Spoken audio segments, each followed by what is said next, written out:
بسم اللہ الرحمن الرحیم الحمد للہ کفا وسلام علی عبادہ الذین اصطفیٰ اما بعد فاعوذ باللہ من الشیطان الرجیم بسم اللہ الرحمن الرحیم انما اموالکم واولادکم فتنہ صدق اللہ العلی العظیم وصدق رسولہ النبی الکریم ونحن على ذلك لمن الشاہدین والشاکرین والحمد للہ رب العالمین۔ محترم سامعین کرام، آپ حضرات کو معلوم ہے کہ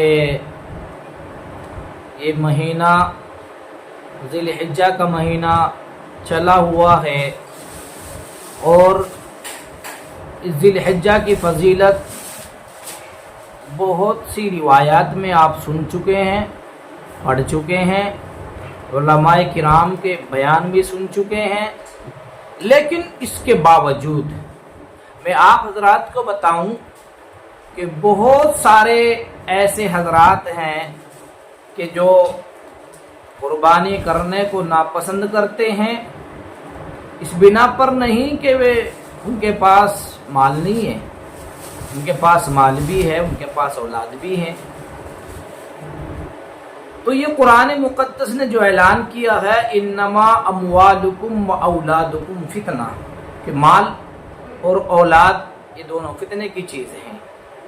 مال فتنہ تب بنتا ہے جب اس کی زکوٰۃ نہ نکالی جائے یا قربانی کے ایام میں اس مال میں سے قربانی نہ دی جائے۔ اس لیے نبی علیہ السلام کا فرمان ہے، جس حدیث کا مفہوم میں آپ حضرات کو بتاتا ہوں۔ نبی پاک صلی اللہ علیہ وسلم نے ارشاد فرمایا، تم میں سے جو استطاعت رکھتا ہو وہ قربانی نہ کرے، اس کو چاہیے کہ وہ ہماری عیدگاہ میں نہ آئے۔ اللہ کے نبی نے اسے منع فرمایا ہماری عیدگاہ میں نہ آئے۔ یہاں ہم یہ رونا رو رہے ہیں کہ ہمارے پاس مال ہی نہیں ہے۔ کوئی کہہ رہا ہے کہ جی مال تو ہے لیکن میں قرض دار ہوں، حالانکہ اگر دیکھا جائے اس کے پاس اس مال کو یعنی جو استعمال کر رہا ہے، کہ بہت ساری چیزیں جو گھر میں استعمال کرتے ہیں وہ چیزیں اس کے پاس موجود ہیں، لیکن قربانی کرنے کے لیے پیسہ موجود نہیں ہے۔ وہ یہ رونا رو رہا ہے کہ میں تو قرض دار ہوں، میرے پر قربانی کیسے واجب ہو گئی۔ بہرحال اللہ رب العزت نے ہر مالدار کے اوپر قربانی واجب فرمائی ہے، اس لیے اس کو چاہیے کہ وہ ہر سال جب قربانی کا موقع آئے تو قربانی کیا کرے۔ آج ہم تو رونا رو رہے ہیں، لیکن میں آپ کو بتاؤں جو نعمتیں پہلے بڑے بادشاہوں کو میسر نہیں تھی وہ آج غریب سے غریب شخص کو میسر ہے۔ وہ آج غریب سے غریب شخص کو بھی وہ نعمت میسر ہے۔ آپ پہلی چیز دیکھیے اے ٹی ایم، اس کو ہم کیا بولتے ہیں؟ A T M. اتنا سا کارڈ ہوتا ہے، جیب کے اندر رکھو، اس کو اے ٹی ایم بولتے ہیں۔ اگر قارون کو بتا دیا جائے کہ ایک جیب میں رکھا اے ٹی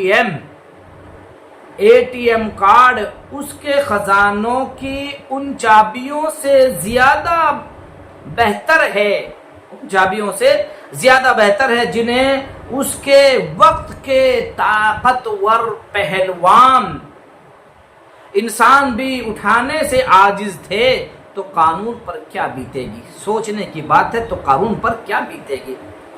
صوفہ، اگر کسریٰ کو بتا دیا جائے کہ آپ کے گھر کی بیٹھک میں رکھا صوفہ اس کے تخت سے کہیں زیادہ آرام دہ ہے تو اس کے دل پر کیا گزرے گی؟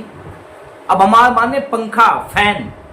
اور اگر کسریٰ روم کو بتا دیا جائے کہ اس کے غلام شتر مرغ کے پروں سے بنے جن پنکھوں سے اسے ہوا پہنچایا کرتے تھے، آپ کے گھر کے پنکھے اور اے سی کے 1000ویں حصے کے برابر بھی نہیں تھی، تو اسے کیسا لگے گا؟ اب آپ مانے کار، آپ اپنی خوبصورت کار کا لے کر آپ کے پاس بہت ساری لگژری کار ہیں، بائک ہیں، کیا فرمایا؟ کار